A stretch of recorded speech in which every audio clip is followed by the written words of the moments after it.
नमस्कार, आप देख रहे हैं इंडिया वॉइस और मैं हूं आपके साथ पुष्पेंद्र चौधरी। उत्तराखंड के मुख्यमंत्री पुष्कर सिंह धामी ने अपने कार्यकाल के 4 साल पूरे कर लिए हैं। सरकार इस अवसर को 4 साल बेमिसाल के रूप में मना रही है, तो वहीं मुख्य विपक्षी दल कांग्रेस इसे विफलता का दौर बताकर सरकार की घेराबंदी कर रहा है। मुख्यमंत्री धामी के नेतृत्व वाली बीजेपी सरकार ने अपने कार्यकाल में कई ऐसे फैसले लिए जिन्होंने राष्ट्रीय स्तर पर सुर्खियां बटोरी। समान नागरिक संहिता, उत्तराखंड देश का पहला राज्य बना जिसने यूसीसी को धरातल पर उतारा। सरकार इसे सामाजिक समानता की दिशा में सबसे बड़ा कदम मानती है, तो वहीं देश का सबसे सख्त नकल विरोधी कानून भी उत्तराखंड के अंदर लागू हुआ।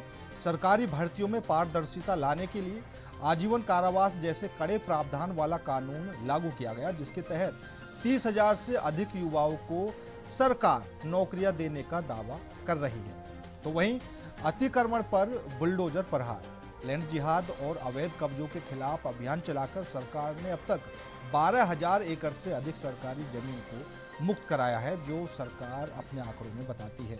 तो वहीं महिला सशक्तिकरण की बात करें तो सरकारी नौकरियों में महिलाओं को 30% आरक्षण देने का ऐतिहासिक फैसला लिया गया। साथ ही लखपति दीदी योजना के माध्यम से लाखों महिलाओं को स्वरोजगार से भी जोड़ा गया। अगर हम बात करें सशक्त इंफ्रास्ट्रक्चर की, तो 4 धाम, all weather road, Rishikesh, Karnaprayag rail line और सिलक्यारा टनल जैसे बड़े प्रोजेक्ट को सरकार अपनी कार्यक्षमता का प्रमाण बताती है। लेकिन दूसरी ओर कांग्रेस ने सरकार के जश्न को जनता के साथ छलावा करार दिया है। कांग्रेस के आरोपों की फेहरिस्त भी काफी लंबी है।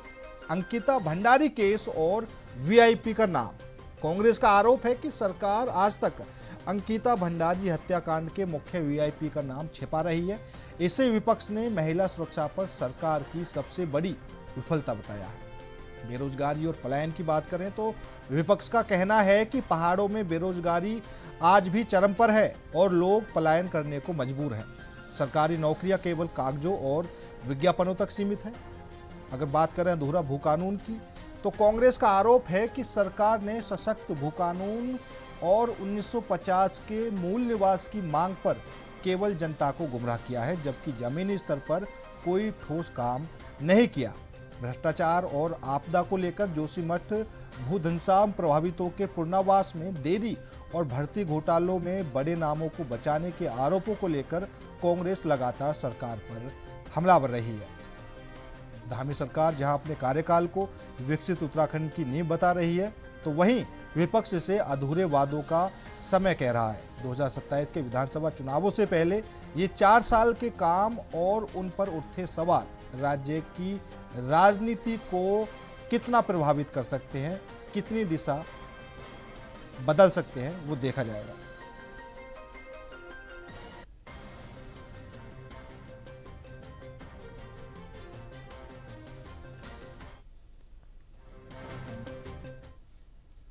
तो आज इसी मुद्दे पर करेंगे चर्चा में शामिल होने के लिए हमारे साथ आशीष सैनी जी जुड़ चुके हैं। प्रवक्ता हैं कांग्रेस की तरफ से, मथुरा दत्त जोशी जी प्रवक्ता हैं भारतीय जनता पार्टी की तरफ से। दोनों ही मेहमानों का बहुत बहुत स्वागत है। सबसे पहले जोशी जी आपके पास जाना चाहूंगा, क्योंकि धामी सरकार के 4 साल बेमिसाल कार्यक्रम की शुरुआत की जा चुकी है और एक तरह से जो 4 साल गुजरे हैं उनको धामी सरकार, या फिर ये कह लीजिए कि जो भारतीय जनता पार्टी के नेता हैं, कार्यकर्ता हैं, वो ऐतिहासिक बता रहे हैं।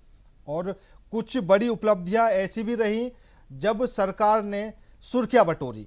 यूसीसी की बात करें, हम भू कानून की बात करें, नकल विरोधी कानून की बात करें, लेकिन उन सबके बावजूद भी जोशी जी विपक्ष के आरोप यही हैं कि सरकार के जितने भी ये काम हैं धरातल पर बिल्कुल नहीं है।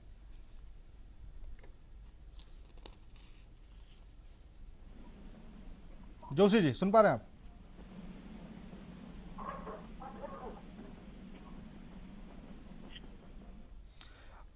लगता है उन तक हमारी आवाज नहीं पहुंच पा रही है। आशीष सैनी जी आप सुन पा रहे हैं?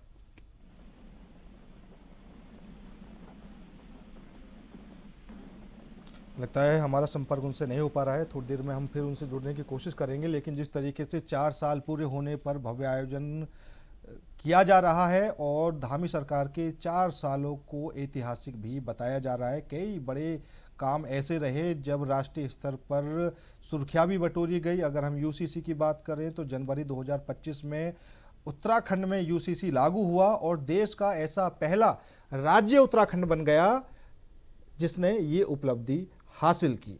उसके बाद कई बड़े काम धामी सरकार की इन 4 सालों के अंदर देखने को मिले, लेकिन लगातार विपक्ष के सवाल और बड़े आरोप कहीं ना कहीं सरकार को असहज की स्थिति में भी डाल देते हैं। जिस तरीके से अभी भी विपक्ष की तरफ से सरकार पर आरोप लग रहे हैं कि ये जो बड़े दावे सरकार ने 4 सालों के अंदर किए हैं, बेशक रोजगार को लेकर किए हुए हैं, जो धामी सरकार की तरफ से कहा गया कि अब तक 20 सालों के अंदर जो रोजगार उत्तराखंड के युवाओं को नहीं मिला, उससे ज़्यादा रोजगार धामी सरकार ने अपने 4 साल के अंदर उत्तराखंड के युवाओं को दिया है। दूसरा सवाल कांग्रेस की तरफ से ये भी उठ रहे हैं कि वो जो उत्तराखंड के भूतिया गांव हैं, पहाड़ों में जो उद्योगों की बात कही जा रही थी, या फिर जो पहाड़ी क्षेत्रों के युवा हैं वो आखिर कैसे रुके।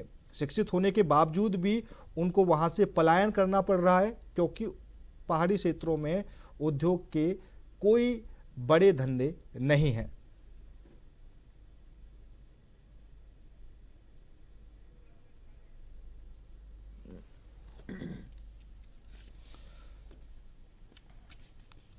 तो धामी सरकार के 4 साल पूरे होने पर परेड ग्राउंड में कार्यक्रम का आयोजन किया जा रहा है और 4 साल के कार्यकाल को ऐतिहासिक कार्यकाल भी बीजेपी नेताओं की तरफ से बताया जा रहा है। तो कई ऐसे बड़े काम रहे जब धामी सरकार ने राष्ट्रीय स्तर पर सुर्खियां बटोरी। हम यूसीसी की बात करें या फिर सख्त नकल विरोधी कानून की बात करें, अतिक्रमण के खिलाफ महाअभियान की बात करें, धर्मांतरण और दंगे विरोधी कानून की बात करें, महिला सशक्तिकरण की बात करें, बुनियादी ढांचा और कनेक्टिविटी की बात करें, तो कई कई कई बड़े काम ऐसे रहे, लेकिन उसके बावजूद भी विपक्ष की तरफ से लगातार तमाम तरह के सवाल खड़े होते रहे हैं। हमारे साथ कांग्रेस से आशीष सैनी जी भी जुड़े हुए हैं। आशीष सैनी जी, आवाज मिल पा रही है आपको मेरे? जी बिल्कुल। हाँ, जोशी जी आपको मिल पा रही है आवाज? जोशी जी तक आवाज नहीं पहुंच पा रही। आशीष सैनी जी, क्योंकि सवाल पहले मैं जोशी जी से लेता क्योंकि उनकी सरकार है, लेकिन आप अपनी प्रतिक्रिया दे सकते हैं। 4 साल को बीजेपी ऐतिहासिक बताने से लगी हुई है और कई बड़े काम ऐसे भी गिनाए जा रहे हैं जब राष्ट्रीय स्तर पर धामी सरकार ने सुर्खियां बटोरी। यूसीसी की बात करें, धर्मांतरण कानून की बात करें, भू कानून की बात करें, लेकिन उसके बावजूद भी विपक्ष की तरफ से तमाम तरह के सवाल खड़े हो रहे हैं कि भैया आप इन सब की तो बात करने से लगे हुए हैं, लेकिन आपने अंकिता भंडारी केस में वीआईपी का नाम आज तक नहीं बताया और दूसरे जो सरकार बड़े दावे कर रही है वो धरातल पर कहीं है ही नहीं। क्या कुछ प्रतिक्रिया रहेगी आपकी?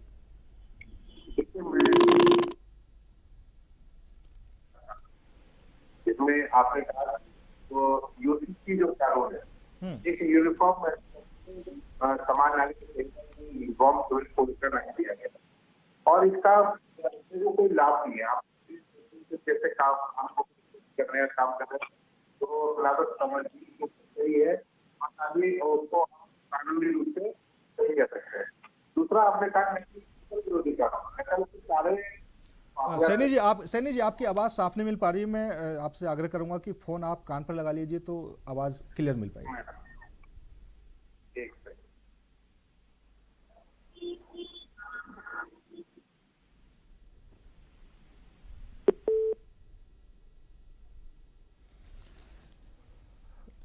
जोशी जी आपको आवाज मिल पा रही है?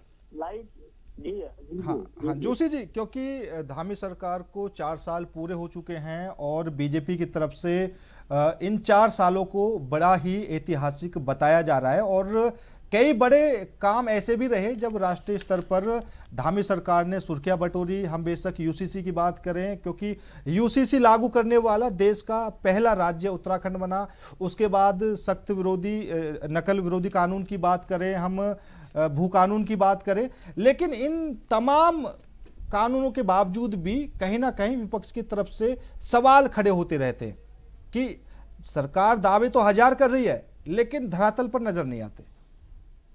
देखिए, यूसीसी लागू हुआ, क्या वो धरातल में दिख रहा, क्या सब कुछ दिख रहा है? पूरे देश ने उस निर्णय की सराहना की और राज्य पहला राज्य बना जिसने यूसीसी को लागू करने का काम किया, जो भारतीय जनता पार्टी का हमारा कोर एजेंडा था और जिसमें हमने सरकार बनने से पहले 2022 के चुनाव में माननीय मुख्यमंत्री जी ने कहा था कि सरकार बनेगी तो हम प्रदेश में यूसीसी लागू करेंगे।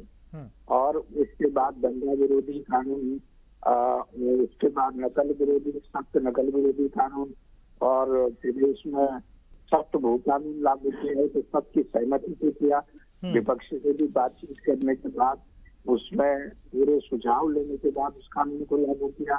नकल विरोधी कानून आपके सामने आया, नकल माफिया के खिलाफ तमाम तरीके की कार्रवाई की थी। बहुत से लोग तो आज भी जेल की सलाखों के अंदर हैं। और प्रदेश में जो सबसे बड़ा काम है रेल कनेक्टिविटी का, विगत वर्षों में देखिए ऋषिकेश से कनबरियाल तक की रेलवे लाइन 125 किलोमीटर की अंतिम चरण में है।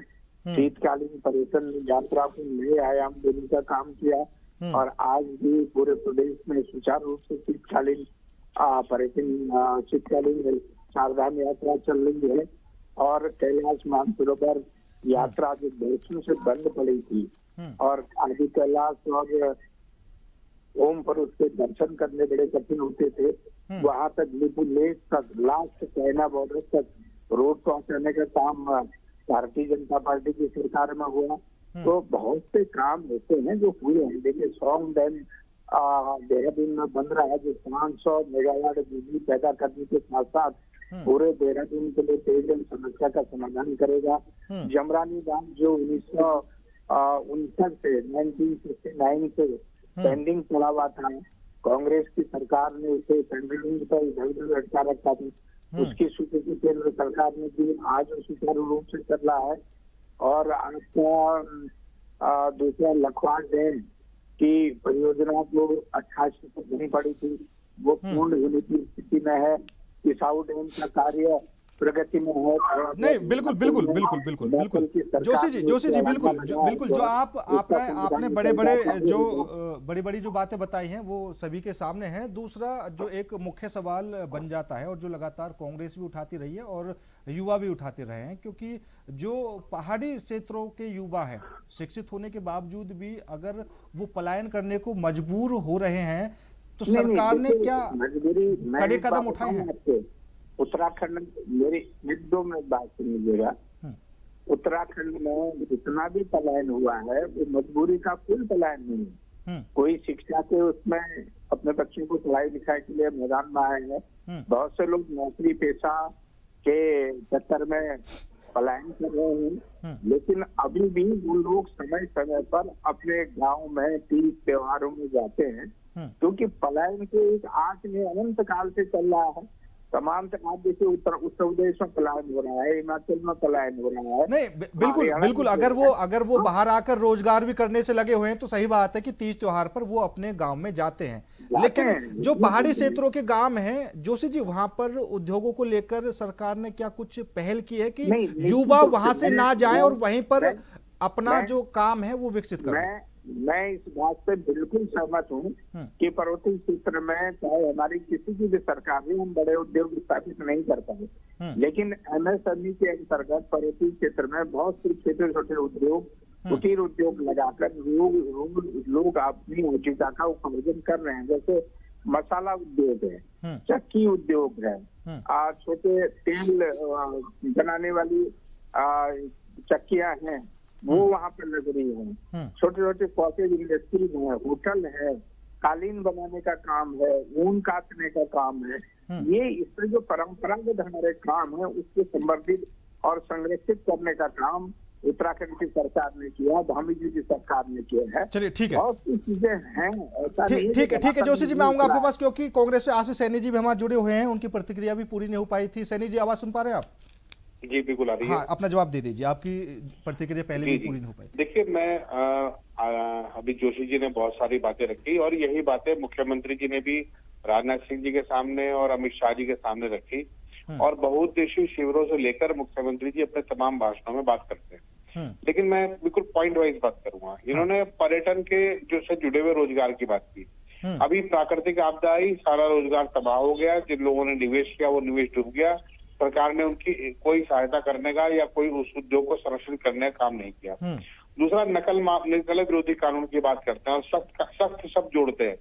नकल के जितने माफिया हैं वो सब भाजपा कार्यालय से निकलते हैं और आज भी उनके खिलाफ कोई कार्रवाई नहीं हुई है। और माननीय मुख्यमंत्री जी ने जो एक नाटकीय ढंग से जो सीबीआई जांच के आदेश दिए थे, वो सीबीआई जांच का आज तक पता नहीं है कि वो कहाँ पर है। इससे पता लगता है कि नकल इसलिए कराई जा रही है ताकि नौकरियां ना देनी पड़े और वो कानूनी पचड़ों में उड़ जाए। लेकिन सैनी जी, सरकार तो यहाँ पर दावे करने से लगी हुई है कि जो रोजगार उत्तराखंड में पिछले 20 सालों में नहीं मिल पाया, पिछली सरकारों ने नहीं दिया, वो अकेले 4 साल में धामी सरकार ने दे दिया। नहीं, धामी जी झूठ बोलने में माहिर है, तो इसलिए उनके पार्टी के सब लोग यही झूठ बोल रहे हैं। मैं एक आंकड़े को आपके सामने प्रस्तुत करूंगा। वर्तमान समय में जब हम आपसे बात कर रहे हैं, लगभग सरकारी और जो उपक्रम हमारे हैं प्लस संविदा, सबको मिलाकर 85,000 नौकरियों के पद जो है अभी खाली पड़े हैं। अच्छा। जहाँ पर आवश्यकता है कि कोई खड़ा हो, कोई बैठे, वो नहीं है वहां पर। तो यानी जो नियुक्तियां आवश्यक है, जो पद खाली पड़े हैं वो ही नहीं दे पा रहे हैं, तो पद सृजन कहाँ किया? इन्होंने जैसे जो नियुक्तियां करी है 100, 200, 500 हजार लोगों से दे, तो मुख्यमंत्री और मंत्री सब अपने हाथ से बांटते थे। अब मैंने कहा कि भूमि कानून में जो इन्होंने कहा है कि हमें भूमि कानून में उत्तराखंड की भूमि को बचाने का काम किया, इन्होंने उत्तराखंड की भूमि को माफियाओं के हाथ में देने का काम किया है। राज्य में ना तो आवास विकास परिषद काम कर पा रहा है और ना ही कोई प्राधिकरण ढंग से काम कोई मतलब आवासीय क्षेत्रों को डेवलप करने में विफल रहा। अब आपने महिला सुरक्षा पर बात की। अंकिता भंडारी की हत्यारों को तो ये माला पहनाते हैं, उनके तो जगह जगह स्वागत कर रहे हैं, तो ये क्या जांच करेंगे? दूसरी बात, अभी इन्होंने ये कहा कि इन सब चीजों को ढकने के लिए जो मैंने आरोप लगाए हैं, इसके अलावा भी बहुत सारी चीजें हैं, ये सांप्रदायिकता वाली बात करते हैं। कभी लैंड जिहाद की बात करेंगे, बिल्कुल सैनी जी, आपकी बात आपके हिसाब से ठीक हो सकती है, लेकिन जैसा आपने खनन को लेकर कहा कि इस सरकार ने भूमाफियाओं के हाथों में राज्य को दे दिया है, लेकिन आपने देखा होगा कि खनन के राजस्व में रिकॉर्ड तोड़ राजस्व प्राप्त करने के लिए प्रोत्साहन राशि भी उत्तराखंड को मिली है। और भारतीय जनता पार्टी लगाए एज ए सरकार 9 साल में। चलिए ठीक है, सामने चैलेंज प्रस्तुत किया है हमने कहा कि 10 साल कांग्रेस सरकार में रही है और 15 साल आपके पूरे हो जाएंगे। 10 साल कांग्रेस के समय में क्या क्या काम हुआ और 15 साल बीजेपी की सरकार में क्या काम हुआ, चाहे वो नियुक्ति का हो, चाहे इंफ्रास्ट्रक्चर का हो, हॉस्पिटलाइजेशन का हो, परिवहन का हो, जो मन करे इनका, जिस मुद्दे पे बात करें, हमारे साथ बैठ के बात कर ले। 10 साल। चलिए ठीक है जोशी जी, क्योंकि तमाम तरह के जो दावे आपकी सरकार की तरफ से किए जा रहे थे, पॉइंट बाई पॉइंट आशीष सैनी जी ने सबके बारे में बताया, और जो रोजगार को लेकर बात आ रही थी, तो सैनी जी तो ये बोल रहे हैं कि जो 30,000 रोजगार का दावा सरकार कर रही है वो तो अलग है, लेकिन जो 85,000 रिक्त पद बड़े हैं अभी तक सरकार उनको भी पूरा नहीं कर पाई है। देखिए, सैनिक जी का अल्पजन है, मेरे छोटे भाई हैं, बहुत ज्यादा बोल के कोई फायदा नहीं होता है। जो 25,000 कर्मचारी उपनल का काम कर रहे हैं, वो कहाँ का है फिर ये बताइए आप? 30,000 नई नियुक्तियां दी, 25,000 उपनल पहले काम कर रहा है, उसके बाद आउटसोर्स से 35,000 वर्कर काम कर रहा है इस प्रदेश में, जिनको रोजगार देने का काम किया। अभी शिक्षा विभाग में 3,000 नियुक्तियां निकलनी है, जो 4th क्लास की नियुक्तियां हैं, जो आउटसोर्सिंग के माध्यम से देंगे, वो भी तो सरकार ने रोजगार दिया। किसी पद को सरकार ने समाप्त करने का काम नहीं किया। और सीधे रूप से मैं चुनौती देते थे, मेरे से अकेले और जगह बहस क्या करेंगे? सैनिक जी मेरे साथ बैठ लें, जहाँ जिस तरह मैं वहाँ बहस कर लेते, मैं एक ही चीज का जवाब देने के लिए। इन्होंने अंकिता भंडारी ने कहा, मैं चुनौती देके कर रहा हूँ कि अंकिता भंडारी के मामले में किसको माला डालने का काम किया और किसको हमने आज तक स्वागत करने का काम किया। खुद मुख्यमंत्री जी ने संज्ञान लेकर, खुद मुख्यमंत्री जी ने गंभीरता दिखाते हुए पूरे केस की पैरवी करने का काम किया। अंकिता भंडारी हत्याकांड में जो अपराधी थे, अनिल जोशी नाम के व्यक्ति की एक FIR लिखवाकर आपने केस को डाइवर्ट करने का काम किया और मुख्य आरोपी को बचाने का काम किया है। यही तो अपराध किया है आपने। अरे सुन लो, एक एक करके, एक एक सुन लो जरा, पहले सुन लो, उसके बाद आपकी हर बात एक एक करके, क्योंकि समय भी कम है, एक एक करके बात करेंगे। और हाँ, और जोशी जी, एक जो बड़ा आरोप ये लग रहा था कि नकल को लेकर सख्त कानून तो बनाया, लेकिन जितने भी ये नकल करवाने वाले लोग थे उनको बीजेपी सरकार का संरक्षण मिल रहा था। यूके SSS की बात करें तो मास्टरमाइंड अभी तक पकड़ में नहीं है, ऐसे आरोप लग रहे हैं। इस तरह की बातें करके गुमराह करने का क्योंकि पुष्पेंद्र जी, मैं बड़ी शालीनता से पूछ रहा अपने छोटे भाई से, कांग्रेस के हाथों में मेहंदी लगी है तो ये क्यों नहीं कर रहे हैं FIR किसी में? अगर इनको गलत दिख रहा तो ये क्यों नहीं हाईकोर्ट जा रहे? अगर गलत काम हो रहा तो चले जाए ना हाईकोर्ट, ये क्यों नहीं सुप्रीम कोर्ट जा रहे? हमने तो किसी को मना नहीं किया, ये केवल झूठ बोलने में माहिर है और ये जनता को गुमराह करना चाहते हैं। ये नहीं आ पाओगे सत्ता में, इस तरह की सत्ताएं नहीं मिला करती। आपने जन मुद्दे उठाने पड़ेंगे, आपको किसी ने नहीं रोका। क्या सरकार आपको रोक रही है? सरकार ने किसी को FIR नहीं कराई, सरकार ने सीधे कहा जो आरोप लग रहे हैं उनकी जांच होनी चाहिए। और हम जो अंकिता भंडारी के माँ बाप कह रहे हैं CBI से जांच, हम तत्काल माननीय मुख्यमंत्री से कहा कि बेटी जांच होती, ठीक है, लेकिन झूठ ना बोलिए ना, जनता को गुमराह करके आपको कुछ। हाँ, आशीष सैनी जी, ठीक है जोशी जी, आशीष सैनी जी बोलिए। अंकिता भंडारी के लिए क्या काम किया आपने? CBI जांच की इंक्वायरी के ऑर्डर दिए, दोनों जांच अभी तक हवा में है। आपने मंत्रिमंडल बनाया तो आपने उन भ्रष्ट लोगों को लाया जिनके खिलाफ जांच करने की जरूरत थी, उन्हीं को आपने मंत्री बना दिया। तो इन भ्रष्टाचार पर जीरो टॉलरेंस की नौटंकी क्यों कर रहे हैं फिर? नहीं सैनी जी, नाम लेकर बताऊंगा ना किस किसने क्या घोटाले किए हुए हैं। सैनी जी, अभी जोशी जी ने एक बात कही थी कि अगर कोई आपके पास पुख्ता सबूत है सरकार को लेकर, किसी मंत्री नेता को लेकर, जैसे अभी CM फंड को लेकर 2-3 दिन पहले चर्चाएं चल रही थी कि बीजेपी सरकार अपने कार्यकर्ताओं को फायदा पहुंचाने से लगी हुई है और जो पात्र लोग हैं उनको 3 से 5 हजार रुपए के चेक दिए जा रहे हैं और कार्यकर्ताओं को 2 लाख 5 लाख रुपए दिए जा रहे हैं। तो उसमें भी यही बात सामने आई कि अगर आपके पास पुख्ता सबूत है तो आप कोर्ट का रुख क्यों नहीं करते? सर, एक तो मुख्यमंत्री जी के विवेकाधीन कोष का नाम ही यही है कि विवेकाधीन है। हाँ। जिसको वो चाहे दे दे, जिसको चाहे ना दे, लेकिन असमान व्यवहार करना मुख्यमंत्री जी को शोभा नहीं देता। लेकिन ये असमान व्यवहार करना कोई अपराध नहीं है। मेरा ये कहना है कि बार बार ये कोर्ट जाने की शिकायत चला देते हैं, उसका कारण बताता हूँ मैं। ये कोर्ट में भी कई ऑर्डर्स को जिस तरह से हवा में घुमा रहे हैं।